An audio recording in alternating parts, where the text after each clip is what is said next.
Welcome to the Unknown Webcast. I had my annual physical this week, and as the doctor and I talked about my hearing, I pointed out that I am so conservative, I try not to even listen out of my left ear.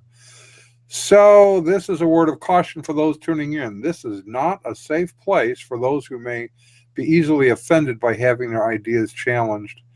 This is broadcast number 69, and our friend Ken Ami is joining us to talk about his book, Pop-Atheist Bible Expositors.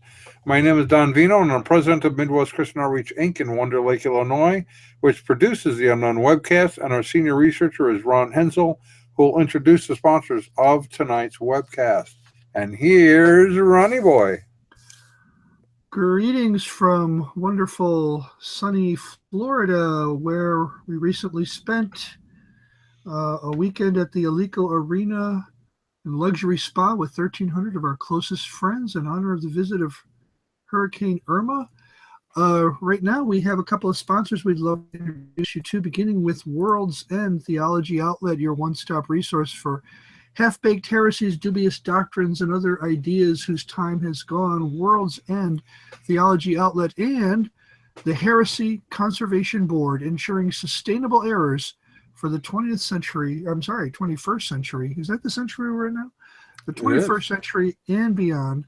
The Heresy Conservation Board. Look for the HCB seal on all the heresies that you buy.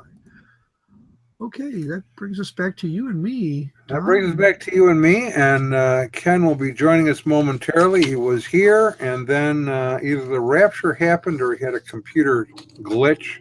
Well, I did call, and speaking of raptures that didn't happen, you know. Yeah, well, that's kind of a good lead-in. We will be talking with Ken in a few minutes, though, about his book Pop-Atheist Bible Expositors and about atheism in general. But in the meantime, since the rapture didn't happen for him, because I called and he's still there, it also didn't happen for anybody else. Nor, you have a facepalm award for somebody. We have the Golden Facepalm Award. Hold on a second. Do I have this queued up? Here we go. The Golden Facepalm, or the Facepalmador Award from the Ken Lefter Festival, the Festival de Ken Lefter, is our prestigious weekly award recognizing accomplishments of distinction in the fine arts of slanting the facts, spinning the story, and other assorted tomfoolery in connection with Christianity or religion in general. And this week's winner of the Golden Facepalm definitely falls under the category of other assorted tomfoolery. Wouldn't you say, Don? Wouldn't you say? I would definitely say. Well, there you go. Well, who is the winner? Of course. Who else could it be? What you see on the left-hand side of your screen is an artist's rendition or representation of Planet X, also known as Planet Nibiru, striking the Earth and destroying it. You know, and the really sad part of this is the reason we only have an artist's rendering is because it didn't happen. Aren't you very upset about that? We still are here. On the right is the Christian numerologist. I didn't even know that there were Christian numerologists until David Mead came along, and he used his amazing numerology skills to predict that last Saturday, September 23rd, Planet X would strike the Earth. Well, you know what? It turns out that it wasn't the end of the world.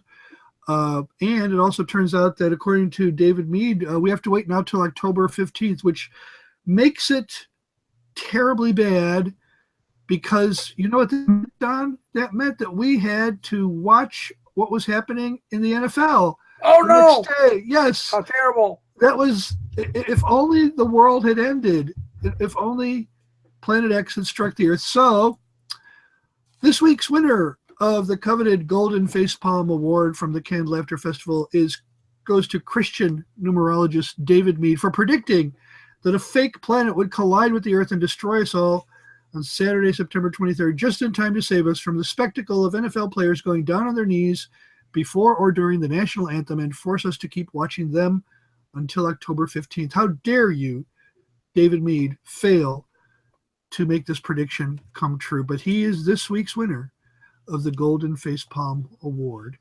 And I have to tell you, the worst part for me probably was that he didn't tell us what time, because I didn't know how to plan for dinner on the 23rd. I didn't know if it was going to end before or after dinner, so yeah, it made it a little difficult for me.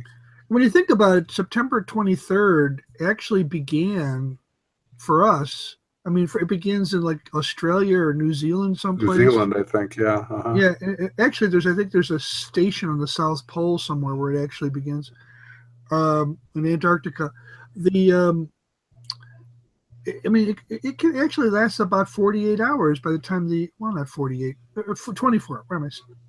Well, anyways, I don't know how it works mathematically, but it's only September 22nd here when it's September 23rd on the other side of the earth. Because you're crossing a number of timelines along the way. So for them, it's 24 hours, but overall, by the time you get across the whole planet, it's probably more than that.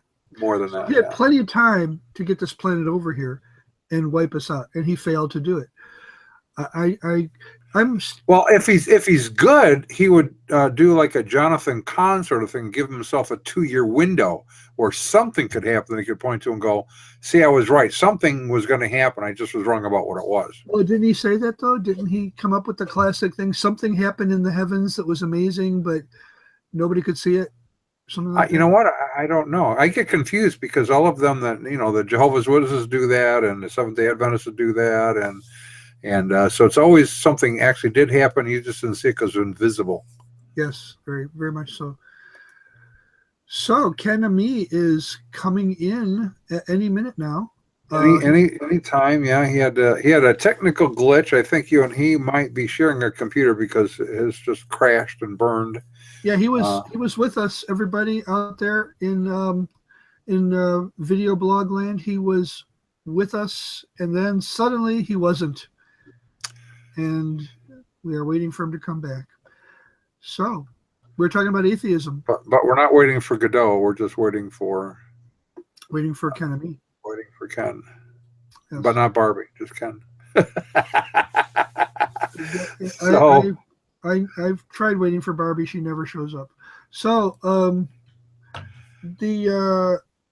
are we're going to be talking about atheism. And we're going to be talking about atheism. He did a book. Let me see if I can, if I have a way to show our book cover at least. Yep. And this is available on our Facebook site. You can click on it and buy it. And that is what the cover looks like. Pop-Atheist. Bible Expositors, featuring Richard Dawkins, Christopher Hitchens, Sam Harris, Dan Barker, and Neil deGrasse Tyson, and Ken, of course, is the author of that. Stop sharing. Isn't it always wonderful when atheists try to tell you what the Bible means? Well, it is, or if you can even trust the Bible. You really get a different perspective on things, I think. Well, yeah, and they get inventive. Not Dawkins. I'm trying to think of the really smart guy in the wheelchair. Stephen Hawking. Yeah, he had a real problem because if in the beginning it was nothing, which is a basic Darwinist view that suddenly exploded into everything, then you have a problem with the question of time. Because time is a function of planetary movement. So without the universe, you don't have time. And that was a dilemma for him. Right. Stephen Hawking, that was a problem for him. And so in order to overcome that, he just imagined imaginary time. Well, really, if there's no space, if there's no matter, there's no energy, there is no time. There's no time left for you. Oh, that was a song. On my way to better things, no time. So there's no time for a summer day, no time for whatever. I forget how many things there weren't time for in that song. But there's plenty of time for us here because we're still waiting for Ken and me. We could go to our first sponsor, or we could keep talking about atheists. Well, we could keep talking about atheists because I when I grew up I was an atheist, so I know something about that. Well, the thing that he mentioned before, here he is. He's coming in. Here he is. Here's Ken. Hello. Hello. So, we were just talking about you. Now we can stop talking about him, Don. And Well, actually, and we were singing the song "No Time Left for You." That was kind of fun. On my way to better things. yes. So, Ken, tell us a little bit about yourself and why you are interested in atheism. And I showed the cover of your book, Pop-Atheist Expositors, which they can go to our Facebook page and click on and order right away. Order, order 10 of them and give them to your friends. Yeah. So, give us a little bit of your background and why you're interested in atheism. Well, my background is long and sordid. I'm an Enigma rep and a Twinkie. We'll try to squeeze all that sordid. Try to squeeze all the sordid stuff into a smaller time period. Yeah, I'll give you the. Everybody's here for the. Yeah. So I'm a Jewish believer in Jesus' messiahship. And I went through a very, very long period of going through phases and seeking to discern what is the truth. Went through a New Age phase, went through a kind of dark phase, horror movies, horror music, everything black, and went through a lot of things. The reggae scene, I've been through it, been there, done that, went back, did it again. Eventually, fast forward, and through a series of events, I finally came to give the gospel a fair hearing, and after a long period of struggling with it, came to accept it. So now I'll jump to the atheism bit, which is that, well, I've been active online for almost 2 decades now. And what really got me to get involved online is that I started listening to debates and lectures with and by atheists, and I could not believe my ears. I mean, the kind of stuff these guys were getting away with as far as logical fallacies, theological fallacies, errors in history, errors regarding the Bible's contents, contexts, and concepts. It was really just, I couldn't believe it. So that's how I got active online, started writing posts about atheism, and that's something that I've been doing beyond a lot of other research. Atheism has definitely always been a part of my interest. So when I write about these people, some of these people I've been keeping track of for a very, very long time. So, the impression I got that when they started talking about the new atheism, and this was maybe 10, 15 years ago, I don't know, would you say it was about that time they started talking about? Yeah, 15 years ago for sure. Yeah. Right. Yeah. The thing that struck me that was really new about it was that it was just so cranky. I mean, it was like, they were so irritable. These people, it's like, who put a bug up their butts? I mean, what is going on with, what happened to the nice, friendly atheists that we all used to know?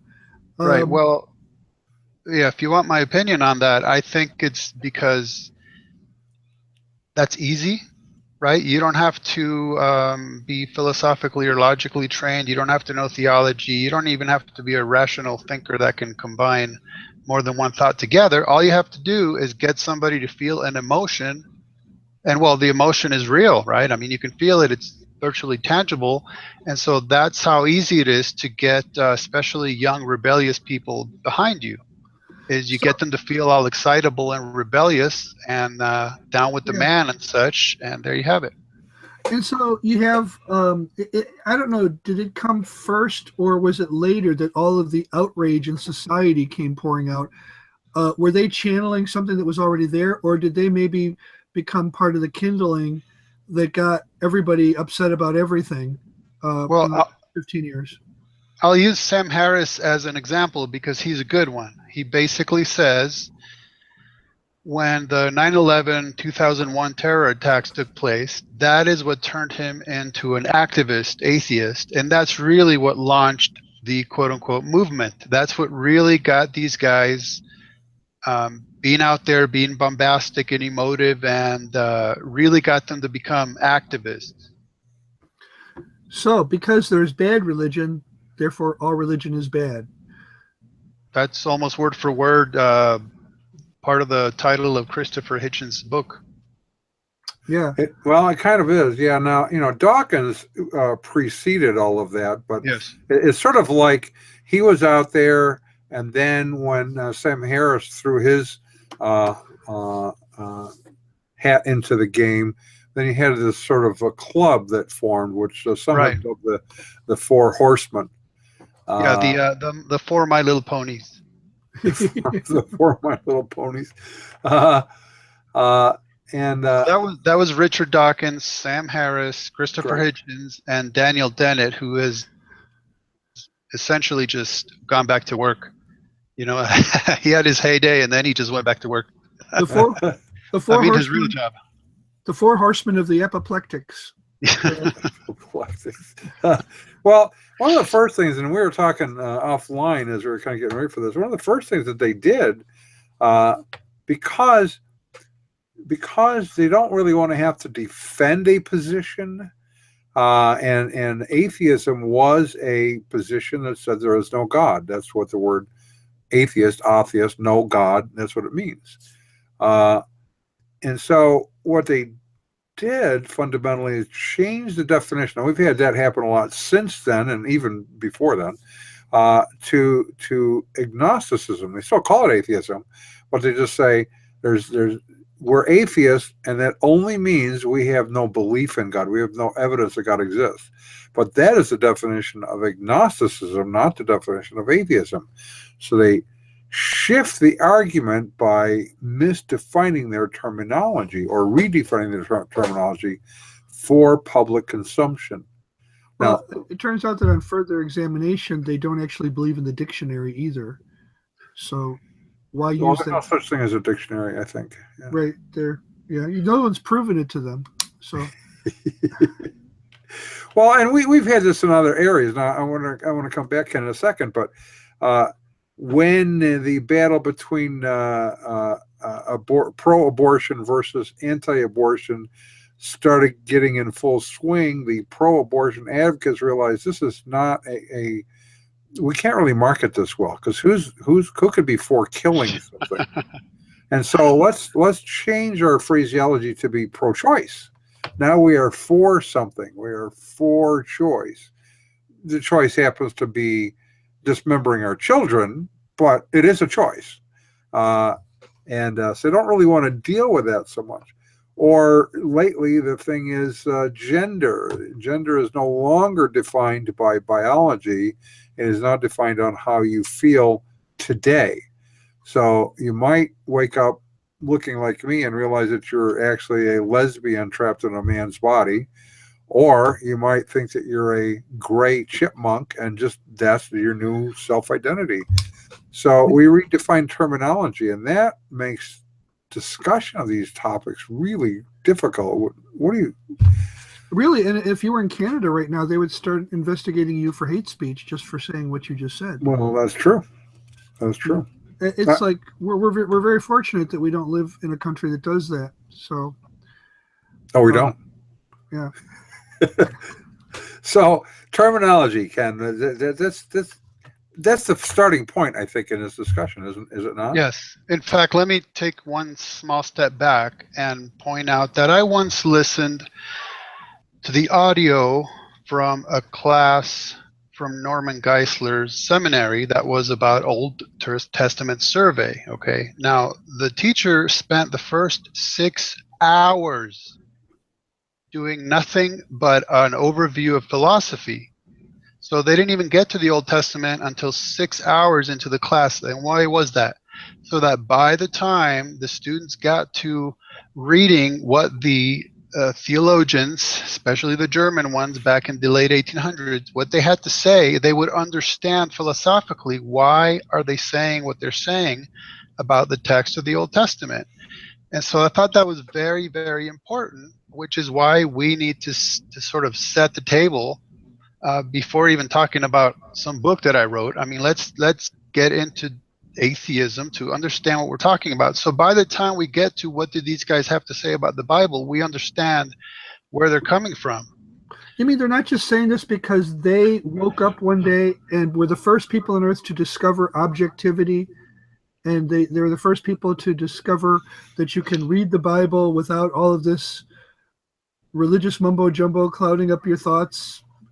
You mean there was something else going on other than just reading the Bible for these atheists? Shocking, I know, shocking. But the definition, okay, because you will find that when you get into discussions with atheists, that is something that comes up all of the time.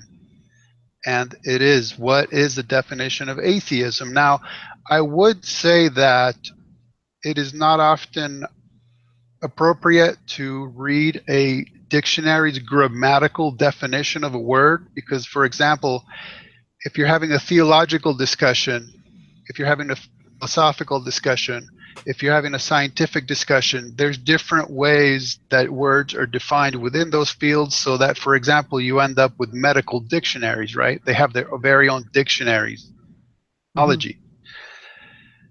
And so generally, I find that atheists will demand that I adhere to their subjective definition. Atheism is this. And then I generally ask them, well, who gave you the authority to define that for all atheists?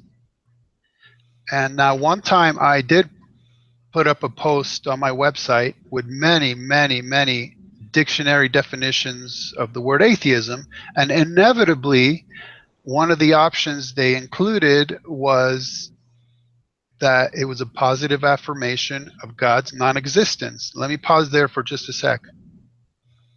So now, would it make sense for me to say that I'm a Christian atheist? I don't think so. Not to me. No, not today. Okay, now if we go back 2,000 years, would it make sense for me to say that? Oh, me, but I can see how you could be accused of it. Right.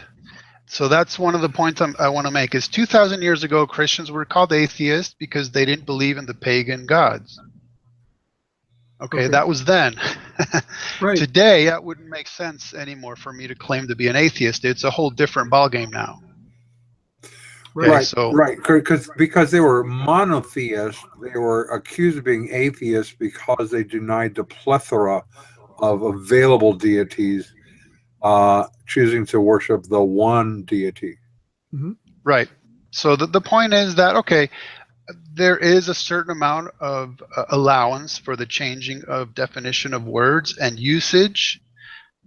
But when it comes to atheism, I always like to go back to Henry Huxley, who in the late 1800s, he's the one that coined the term agnostic, Thomas Henry Huxley. But why did he do that? He coined that term because he knew what everybody knew, which is what?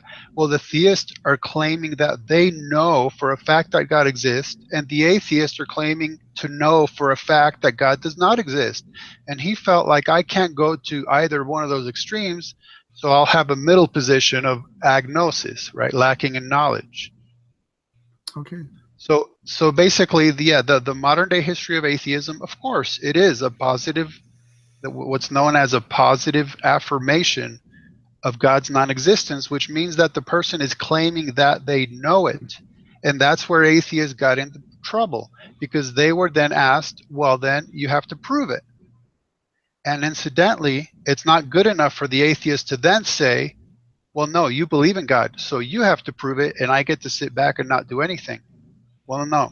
If you're making a positive affirmation of God's non-existence, you just as much as the atheist to prove that. And if you can't or don't want to, then you should not be making that positive affirmation, which is why we get around to the modern day Pop-Atheist definition of atheism, which is basically agnosticism, which is, well, I merely lack a belief in God. You know, one of the things that makes Pop-Atheism so different, it's like, when I hear of a pop atheist, is he like not a grand pop atheist? He's just a pop atheist.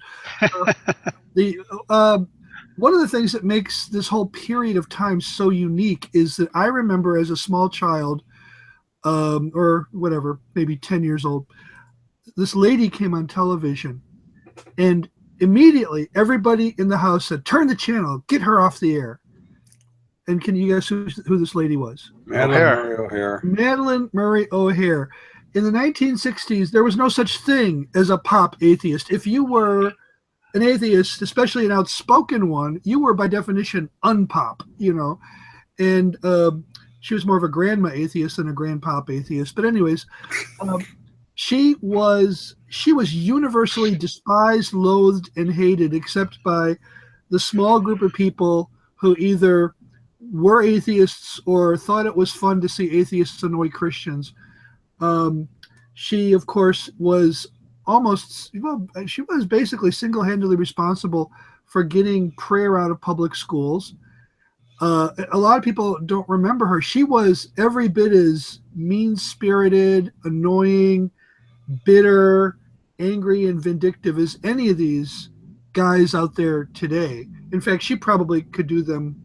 I mean, you remember hearing her on television, don't you, Don? I don't know if have you ever seen, Ken, have you ever seen Madeline Murray O'Hare on any YouTube videos? I mean, she was sarcastic. She was, she didn't care who she offended. Back in the day when people actually cared about offending other people, she just didn't care. And you know, now we live in a time when it's okay. You know, in fact, you're going to get a lot of applause. In fact, you're going to get airtime. And you know, and now it's like Richard Dawkins comes on, and if there's ever a guy who looks like he's about to have an aneurysm while he is, you know, explaining his position, it's Richard Dawkins. And they've brought this thing that used to have all of the parents in the room rushing to turn off the TV sets. It's now everywhere. Or, well, from time to time it comes up on television or something. That, to me, that's an interesting change. I don't know, maybe a sea change in our culture. Yeah, and I mean, I would go back to what I noted earlier. You used to have people like Bertrand Russell, who, as bombastic as he got at times, he was a serious philosopher, and he tackled these issues. Whereas nowadays, it's more about if you feel it, then it must be true. And statistics show that atheism is mostly a young white male phenomenon. So basically, if you, let's say you go to a college campus, you encourage them that there is no ultimate ethics, there's no judgment, there's no sin. Well, I mean, I'm going to put it very bluntly and say that's essentially a modern form of temple prostitution, if you know what I mean. Wow, go ahead, explain that one. Yeah, so basically, I mean, you're appealing to youngsters who are naturally rebellious, who are now in a setting where they and their professors know it all, where there's a co-ed situation, where they finally got away from mommy's apron strings, and well, then you encourage them to basically sin in a guilt-free manner. And, well, I see that equation as not being very difficult to figure out. Well, right. For years, and of course, you've read a lot of our material, and we've talked about this before. Ron and I have certainly talked about this a lot, is we've gone through a process where in the early to mid-1900s, the nation was moving away from Judeo-Christian morality, largely through the universities, which had been essentially taken over by and abandoned by kind of progressivism and liberalism. Christians abandoned the universities. But we had a Judeo-Christian moral and ethical hangover as a society. We still sort of held to Judeo-Christian morality and ethics through the probably mid-1970s. After the rebellions and campus chaos that we saw in the late 60s and 1970s, the hangover began to fade. By the time we get to the 1990s, the Judeo-Christian ethic as a national ideal is essentially gone, which means now it's all about marketing. Whatever I can market to make you feel good, you will buy. Whether it's atheism or nothingism or or some kind of cult. It doesn't really matter. There's no objective way that we don't even want to look at things objectively, because we just want them to make us feel good about ourselves. Right. So we'll turn to concepts such as quote unquote my truth. Right. Right now I have ownership, and well, guess what? My truth is just that. It's whatever I want it to be based on whatever epistemology I may have. Yeah, we have My Pillow, so it just seems like a short step away from that to get to My Truth. In fact, I think we have a new product that we need to consider. My Truth. He's you can sleep on that probably pretty well. Speaking of products, we don't have our sponsors don't have any atheist products, but we have a product that's made a lot of people into atheists. And why don't we share that with our audience right now? What do you have to say, Don? And Go for it. Go for it. Okay. Well, our good friends at World's End Theology Outlet, your one-stop resource for half-baked heresies, dubious doctrines, and other ideas whose time has gone, want you to know they have a couple of questions here. Are the youth in your church asking too many questions? Do they listen to music that leads to potential sins like toe tapping, foot tapping? Do they start yawning as soon as you bring up the evils of Hollywood? Well, on clearance this week, we have, to remedy this problem, Bill Gothard's Umbrella of Protection. Remember, rebellion is as of the sin of witchcraft, and witches ride brooms, not umbrellas. You need Bill Gothard's Umbrella of Authority to save the youth of your church, to get them out from under Satan and put them under the wise counsel of the people that know what they're doing. All it costs this week is your Christian freedom. Bill Gothard's Umbrella of Authority. Note this offer is not available in Scripture, but it is available at World's End Theology Outlet. So, I'm really serious. Now, for those who are unfamiliar with Bill Gothard, because he's been kind of out of the limelight for a while, we did our book, A Matter of Basic Principles, Bill Gothard and the Christian Life, and his basic view is it's a problem with everything is authority. You're not under a chain of command from the top down, where the pastor is the boss of the father, who's the boss of the mother, who's the boss of all of the children. You don't think on the lower levels, you simply hear and obey, and you're under the umbrella protection. If you're under the umbrella, you are saved from all of the ills that come to you in life. No car breakdowns, no washing machine breakdowns, and your kids won't get acne. On the other hand, if you step out from under the umbrella protection, you are in rebellion, and rebellion is a sin of witchcraft. And Ron's right. It has caused a lot of people to become atheists who had accepted the Lord at an earlier age, and just came to the conclusion that if this represents Christianity, that is not something I am interested in being involved with. So these individuals would have an appeal to those who had been raised in Gothardism. So with the new Pop-Atheism, I guess my question would be, how much of this is fed by people who were really burned in one of the more wacky sideshows, or one of the more strange manifestations of what we call the church? Are the people being converted to this new atheism, are many of them former Christians who had really bad experiences growing up, maybe? Good question, and I'll give you a shortcut to what's known as the psychology of atheism, and then I'll tell you about some research I did. So a professor of psychology, Paul Vitz, he researched the lives of the most well-known atheists from the late 1800s till today, and he came to it from the point of view of Sigmund Freud, having pointed out that God is a delusion and that humanity invented the idea of God the Father as a protective figure, right? So he says, well, let me turn that around. An atheist, Paul Vitz, found that each and every one of those atheists, without fail, had some kind of daddy issue.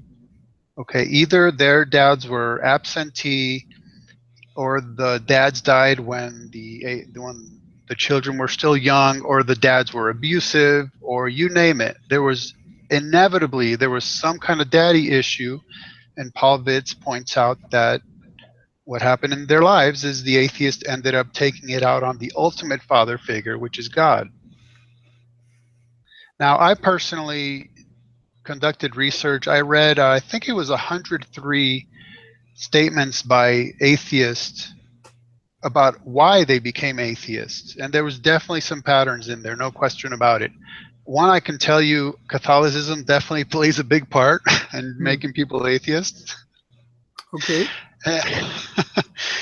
And I would say the second biggest factor is they claimed that they had questions that either Christians would dissuade them from asking, or that the answers they were getting were just not sufficient. Now, I think that that's obviously subjective, but I'm empathetic to the fact that some of these people had really important questions, and they felt like I'm just not getting any answers, or any answers that I'm willing to accept for whatever reason. So, and yeah, bad experiences with quote-unquote church, bad experiences with family, that's definitely a big factor. Okay. I had a situation some years ago. I was speaking at a church for a week, and one of the talks was Confessions of a Former Atheist, because I grew up as an atheist. And afterwards, a young man came up to me. He hadn't been to church in 12 years, he told me. He had been raised in a church, accepted the Lord when he was young, went to Bible college. He was a youth pastor, went to Bible college, and became an atheist in Bible college. Because he had questions he was asking, and the response he got was mostly just have faith. They didn't give good intellectual answers with evidence. And so as we talked about it, he said, why didn't I learn this in Bible college for sure, but why didn't I learn it in church? These are simple answers. Why didn't someone communicate to me how we know God exists, how we know the Bible is reliable, just basic fundamental kinds of questions, or even a comparison between creation and evolution, not the age of the earth necessarily, but just the idea of how something got here is a major question. So we have, these are worldview questions is really what it comes down to. So what is the worldview of atheism, and why do churches seem to not be able or willing or both to respond to that? Well, let me first tag on to what you were just saying, and that's part of the reason why what Midwest Christian Outreach is doing is so important, because people are asking these questions, and we need to be out there providing the answers and encouraging people to learn about these issues and go beyond the point of view of, well, I'm happy in my little Christian circle, and come on in by faith or don't. That's just insufficient. So you guys are doing very important work in your writings and podcasts like this.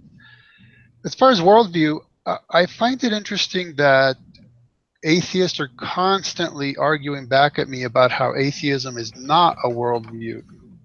Now, in his book, The God Delusion, Richard Dawkins flatly states that atheism is in fact a worldview. But okay, maybe they could say Dawkins is wrong. I think part of the issue, part of the reason they deny atheism as a worldview is kind of maybe a misunderstanding of what is a worldview to begin with. Generally, we would begin a definition by saying, well, a worldview is, well, my view of the world. Obviously, it's absolutely everything that I believe. That's my worldview, but that's not quite technically accurate. I would say that a worldview is more like a core, or like a fundamental premise. And these become like, you've seen this example a million times. A worldview is like these glasses, and I put them on, and now everything I look at, everything I think about, I filter them through that worldview so that it informs me how to look at these things, how to think about them, and importantly, how to systematize them. And then once you've systematized them, then that's what you call your worldview. So for example, from a Judeo-Christian biblical worldview, I have a certain view on anthropology and ethics and you name it, cosmology, even anything and everything. It's through that core worldview that I then look at everything and consider everything.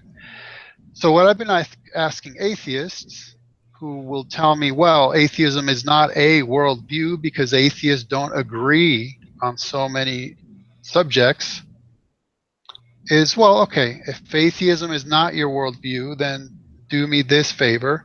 Tell me one single area in your thinking where you make allowance for an actually existing God. And inevitably they say, well, I have no place in my thinking for that. I don't allow the possibility of God existing anywhere in my thinking. And I say, well, then you got yourself a worldview there, an atheist worldview.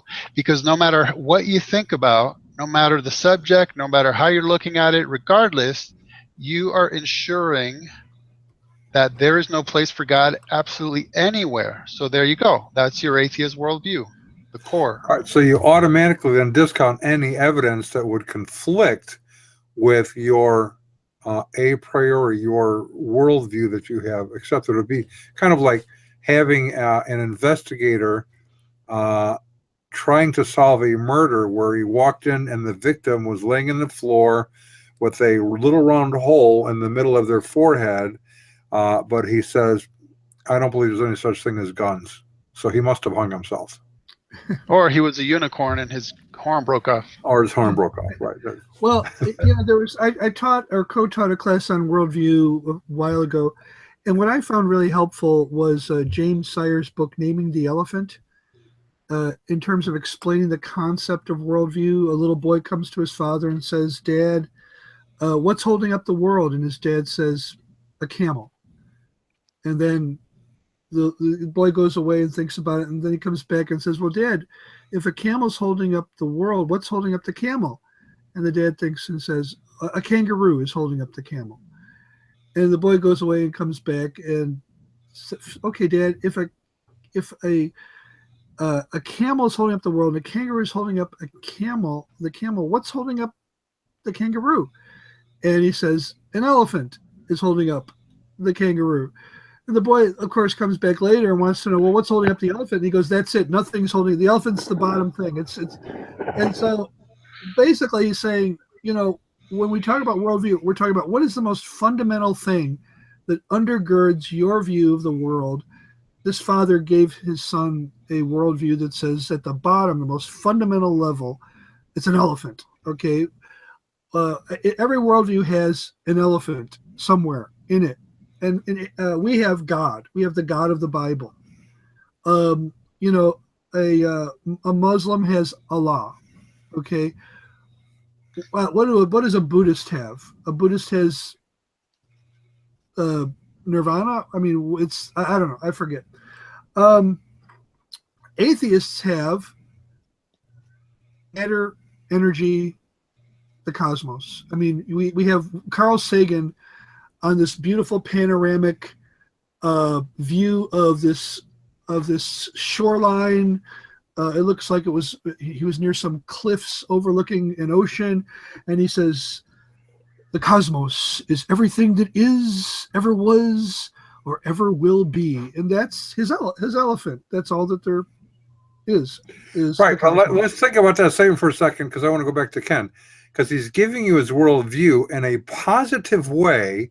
The universe is all there is, all there was, and all there ever will be. What is he saying in that statement? There is no God. Right. There is no God, and it's a quote unquote faith-based statement that he snuck. By the way, he snuck it into a show that was supposed to be about science. Right. Right. And he's saying, the only things that exist are what we can see. That's what he's saying. Okay, which is a faith, So, faith, but I would argue that some worldviews have evidence that you can use to demonstrate the validity of your worldview. If it's a good, valid argument, it should be that there should be a way to try to demonstrate it's false, to falsify it. Atheism doesn't really give you that option in their worldview, because you're right, it is a worldview, but it's essentially an unfalsifiable worldview, isn't it not? Name me a falsifiable one. I don't think you can have a falsifiable worldview. I mean, I think this is where even philosophy has made one good step, at least, and it started with Kant, and I dislike a lot of things that Immanuel Kant said. I can't believe it. I can't believe it. Immanuel Kant wasn't. He did not put the. He didn't put the Western culture on a good course, but he did say one thing, and that is that we all have underlying presuppositions that there are things that we can't prove, but we need them in order to even look at the world, in order to even make any judgments. I think William Lane Craig would cite one of those things as being the principles of mathematics. We can't prove the principles of mathematics scientifically, but we can't do math without them. We can't do anything in mathematics unless we just assume that the principles are true, and then we go ahead and use them. So there is. Go ahead. Sorry, as it has been stated, atheists can count, but they cannot account for counting. Right. We can account for counting. We have a worldview, but at the same time, you're never going to come up with a scientific test that can falsify any worldview, really. Now, I wanted to read you a little statement by G.K. Chesterton. He doesn't use the word worldview, but you'll get the picture. He says, every man in the street must hold a metaphysical system and hold it firmly. The possibility is that he may have held it so firmly and for so long as to have forgotten all about its existence. Right. When we wear our glasses, how many times has this happened where either you or somebody else has said, where are my glasses? Where are my glasses? And you look at the person, you're wearing them, they're there on your face. Well, that's our worldview. Very often we're not aware that we even have it. The thing that makes my statement earlier both noteworthy and non-noteworthy when I say you can't falsify any worldview is that the consistent thing you'll hear from atheists is that we have a non-falsifiable belief system. Well, guess what? So do you. We all have one. Well, when you look at evidence, logic and evidence, you can make a reasonable case for your belief system, or you can't. To simply assert that there is no God is not a reasonable case. Correct. How would you demonstrate that? On the other hand, from a Christian standpoint, we can appeal to natural revelation, which is that the universe exists. We can demonstrate that from nothing, nothing comes, and so something pre-existed the universe. Is it something God? Is it infinite and eternal? Because obviously it could not be created, otherwise it would be back to the elephant. If you have an infinite regress of creators, we have to get to the one that wasn't created in the beginning, otherwise you don't really have anything. So I think evidentially you can demonstrate a high degree of why we believe God exists. I don't know how you do that with atheism. No. Well, let me just point out something. Don, the last time we saw each other in person was at the conference in Denver. And I gave an entire lecture on atheism, and I didn't even bother discussing the issue of God's existence. Because I've come to find that when it comes to atheism, the issue of God's existence is secondary at best when we are dealing with atheism. Because for me, you first have to deal with truth. You have to deal with logic. You have to deal with ethics. You'd have to deal with so many things to even get to the point where we can claim to be in agreement as to so many things that even allow us to tackle an issue and agree on the groundwork. which, for instance, okay, a lot of what I point out in my book is that the atheists condemn just about, well, almost everything in the Bible. Okay, now I could jump directly into defending the Bible against their statements, pointing out how they might be accurate, trying to explain to them this, that, and the other. But wait a minute. Why don't I first question upon what premise they're condemning the statements in the Bible in the first place? Let's deal with that. Because if we deal with that, then it might be that in the end we find they have no just or logical or premise or foundation upon which to make the condemnations in the first place. So let me give you a little. Yeah, go ahead. Hold on to your illustration, because I want to Yes. for those who are about to lose their mind because we seem to be saying the Bible and God doesn't really come in the picture. God actually, through Paul, kind of lays out what you just said in 2 Timothy. Now, he's talking about false teachers within the church or those who need to be corrected, but I think the application also works when talking with non-believers like atheists. In 2 Timothy 2:24 and following, he writes that the Lord's servant must not be quarrelsome, but kind to all, able to teach, which means you need to know what you're talking about. Patiently enduring evil. People are going to treat you badly in a lot of these discussions.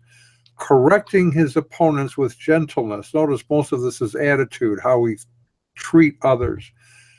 God may perhaps grant them repentance leading to a knowledge of the truth. So it seems to me that correcting their false ideas comes first before they can really understand what the truth is, which is what you're saying.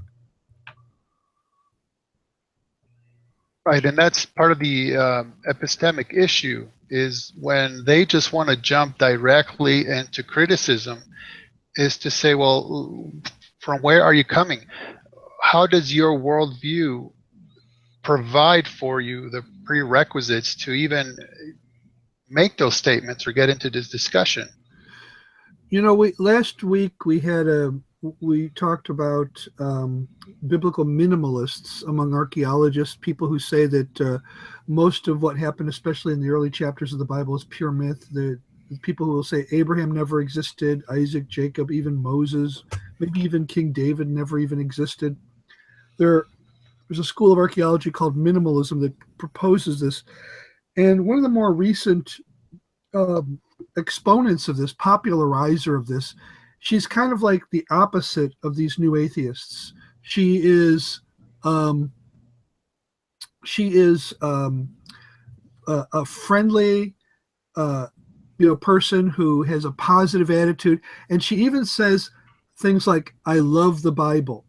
She just doesn't believe in most of it, and so that gives her an entree to go on to British and Australian TV primarily, where she's most popular. She hasn't been here too much. And talk about these things, that are very controversial, but then she can come back and say, "Oh, I love the Bible. It's a wonderful book." And I'm thinking about her as I'm thinking about these really, nasty atheists that we have to deal with. And she would say, "Well, the Bible, I don't believe in it, but it's a good book." Whereas these atheists are going to say, the Bible is an evil, awful, rotten book.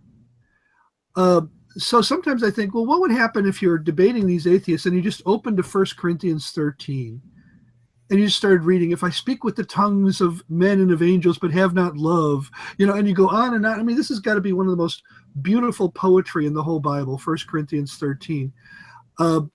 Would that cause them to back down even a little about the value of the Bible as in our culture and even for ethics? Nope. Things like that.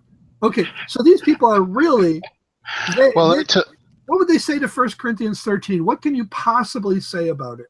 I'll tell you exactly what they would say about it, and I could virtually quote Sam Harris. You're just cherry picking. Well, sure, but you're telling me there's nothing in the Bible that's of any value, and I just showed you something that is. So you agree that this is a cherry, okay? Cherries are worth something, right? Cherry on top. Cherry on top, okay. So they would claim that you're cherry picking, and you're cherry picking based on a secular premise, which is that you're going to go by all the nice sounding stuff in the Bible because that's what modern day secular society wants, and you're going to reject all the mean and nasty stuff. When in fact, and this is something I wanted to talk about for a moment, is ethics. When in fact, the Bible, in a manner of speaking, is like the newspaper, right? It's going to report some really horrendous stuff. That doesn't mean it's endorsing it. And when it mentions all these terrible things that happen in the world, it provides as a premise from which to condemn those things. See, that's the difference. The atheist can complain all they want, but it's really impotent. It's just saying,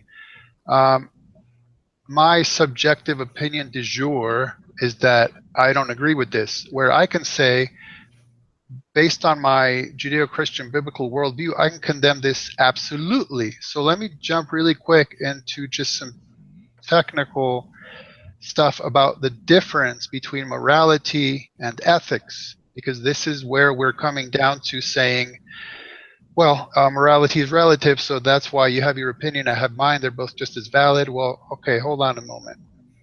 Now, technically, I would say morality is subjective, it's tentative, it's intrinsic, it's situational, because technically morality really refers to the mores, and the mores are merely a description of whatever it happens that people are doing. So whatever a society is doing, that's their morality. Where on the other hand, ethics is absolute, it's objective, it's extrinsic, it's from without, because ethics refers to the ethos, and the ethos are the actual prescriptions of what people should be doing. Now, I'll give you an example for understanding the difference in a moment, but let me just take a step back, because what I'm saying is not that you have to change your vocabulary to use these certain terms, because some people will use the term universal morals or objective morals, and they're referring to what I just defined as ethics. So it's not so much what words you use, but that when you get into these discussions, you need to take the time to say, when you say this, what do you mean by it?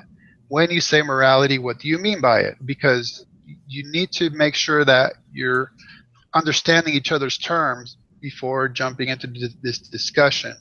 So I'll give you a great example about the difference between morality and ethics, or morality versus objective morality or universal morality. Okay, we just had this issue going on with people wanting to take down the statues of Confederate leaders, right?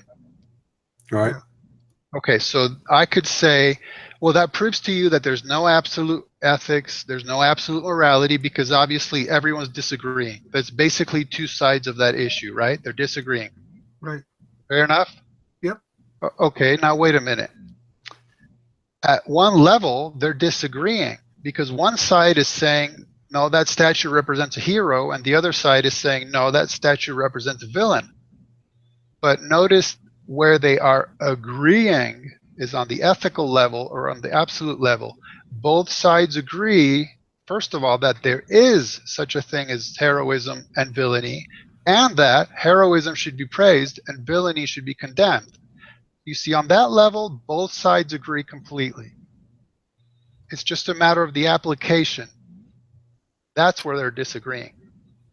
So there's an absolute level every side agrees on. No question about it. That's the ethic. That's the God-ordained law in our hearts that recognizes and affirms these things. The other level is a separate issue altogether in my mind. Okay. Does that make sense? Yeah. Oh, yeah. So then when I start thinking about atheists condemning God or the Bible or what have you, that's the kind of stuff I'm thinking about, okay? Because the catchphrase I've come up with is atheism discredits condemnation, and condemnation discredits atheism.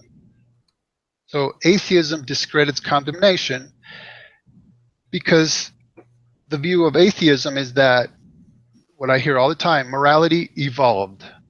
Am I right on that? Have you guys heard that? That's Oh, one of yeah. the claims, Okay. right? It's, So now the first, to preserve society. right. We agreed corporately on moral on our morality to preserve society. Now, the first thing I generally pick on, because I hear it stated that way all the time, morality evolved, is wait a minute, that's past tense. Evolved? Who told you it stopped evolving? So then they're forced to say, okay, well, morality is still evolving. Okay, so basically what you're saying is that what's moral today could be immoral tomorrow. What's immoral today could be moral tomorrow. I mean, it's like Dawkins' idea of the zeitgeist, right? The spirit of the age. It's ever shifting, ever changing. So what basically atheism discredits condemnation, because when they tell me that they're condemning things in the Bible, all I have to do is say, well, hey, that was the morality back then. So what? Now we changed our minds. You can't condemn the past for what we now have decided is immoral. Well, they thought it was moral. So you just discredited yourself. Does that make sense? Oh yeah, because they you know, it's kind of like we might as well be condemning the earlier forms of hominids for not Right. being as perfect as we are. Exactly. Then, you know, what's the point? You just you are you saying that evolution itself is a bad thing? Are you saying survival? Yeah. The other line was that condemnation discredits atheism, because they still go out and condemn. I mean, frankly, atheists are the worst sorts of fire and brimstone preachers, because they jump directly into condemnation.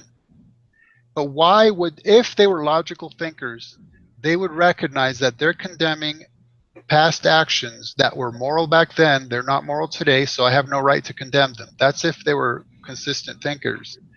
But they still want to go out and condemn, I'm sure for more reason than one. The main one I'll pick on right now is because what? Well, they have that God written law in their hearts, because they're made in God's image. So they want to condemn wrongs and evils and pain and suffering. And there's part of me that really appreciates that, because I can see where they're coming from and seeing so much evil in the world and saying this is wrong. I mean, I can appreciate that, but their worldview does not provide them the foundation from which to do that. So their condemnation of those things, it's like C.S. Lewis says, a man does not call a line crooked unless he has some idea of what a straight line is. Right. So they borrow. They're borrowing our ethics. Yeah.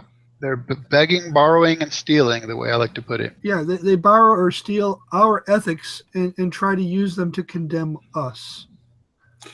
Well, what kind of saying is kind of encapsulated in Romans 1, where Paul writes, what can be known about God is plain to them, because God has shown it to them. For his invisible attributes, namely his eternal power, divine nature, have been clearly perceived ever since the creation of the world in the things that have been made, so they are without excuse. So the creation itself demonstrates God's existence. For although they knew God, they did not honor him as God or give thanks to him, but they became futile in their thinking, and their foolish hearts were darkened. Claiming to be wise, they became fools and exchanged the glory of the immortal God for the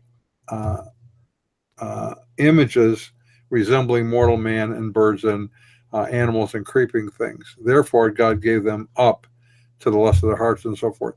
So they know, and their condemnation demonstrates that they know what is right and what is wrong. If ethics really do evolve, then as Ken said, you can't really go backwards and say, well, they were wrong back then, because you're applying the evolved morality or ethics on a past civilization. Right. It doesn't really work. Right. In fact, if I may jump to a side issue, the last portion that you read from Romans was fascinating to me, because I have come to refer to atheism as being neo-pagan. Okay, and what I mean by that is, for some odd reason, atheists definitely got the memo. No matter what you're talking about, just use the word science, and second to that, use the word evolution. And I started thinking about, well, what is this all about? I mean, they're constantly claiming that atheism and science have something to do with each other, which of course they do not whatsoever. But I realize what they're doing is just exactly what you just read at the end portion of Romans 1 there, which is replacing awe in God with awe in nature. Right. Right? Basically in atheism, nature is our creator. Right. And so praise evolution and think about the world in terms of the primacy of nature, and that's a form of neo-paganism in my mind. Yeah. Now, we need to do our because we're running over time, so we're going to do a quick break to address this issue of heresy. We want to make sure that it's used wisely, by the way. Oh, yes. And then we'll just take about 6 more minutes to kind of do a wrap-up. Okay, well, let's go to our sponsor who wants us to know that the situation is dire. According to the latest research, at the present rate of consumption, our supply of heresies will be completely depleted by the year 2050. The consequences will be disastrous. If this happens, most cults will close their doors by the end of the century, and most heretical websites will completely disappear from the internet, not to mention the fact that 75% of what passes as Christian programming will disappear from the airwaves and cable TV. The solution is simple: heresy recycling. Whether you're online, visiting a church, or out at the mall, you can do your part. Always look for the label, the HCB label, the Heresy Conservation Board, ensuring sustainable errors for the 21st century and beyond. The Heresy Conservation Board. What a shame it would be if we ran out of heresies. We should all do our part. I appreciate that. We must all do our part. All right. Now, because sometimes we wander around and do different things as we're going, we do want people to really grasp the importance of what we're talking about. Yes, we like to have poke fun with satire, but I am thinking that Ken has maybe a wrap-up thought that will get us to tell people to get more information to get his book.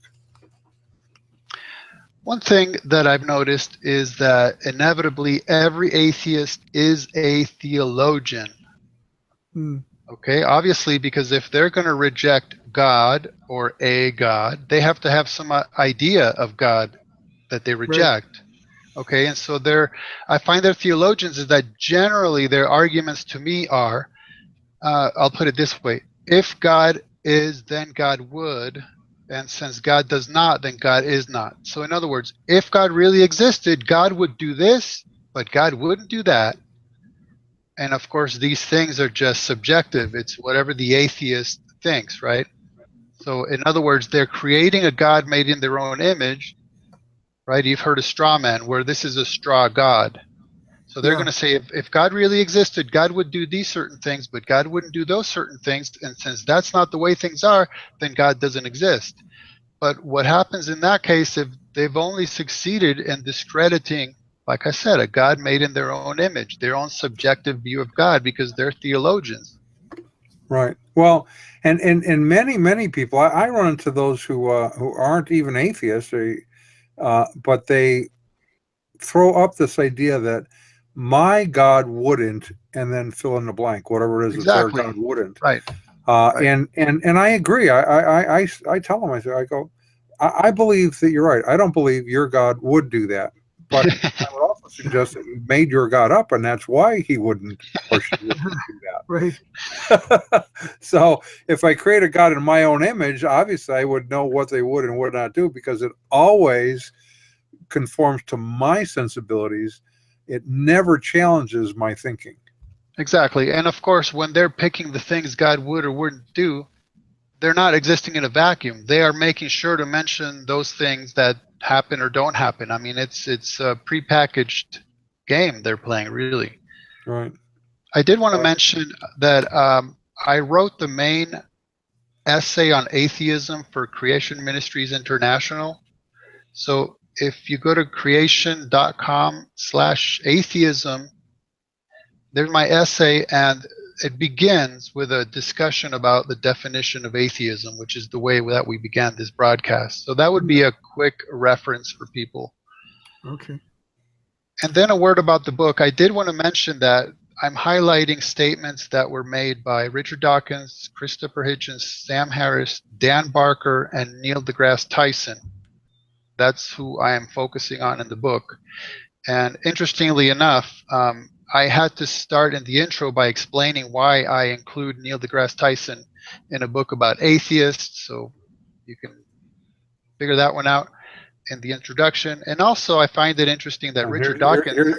Here's your cover, by the way. They can go to our Facebook page, Western Outreach Inc. Click right on that and order it. Okay, so back to you. What were you saying? When I rudely interrupted you? No, no worries. I'm appreciative that you would display that. Richard Dawkins actually has claimed that he never said that he himself is an atheist. Huh. Of course, unfortunately for him, I have video of him saying exactly that. Of course, he's claimed it, but anyhow. So the book is basically many, many examples right from the horse's mouth about what they have to say about the Bible, how they mishandle the text. I mean, it's very easy stuff to do to correct these guys, unfortunately. It can only be the fact that we're living in a culture with a high level of biblical illiteracy that these guys would be looked to as some kind of Bible expositors.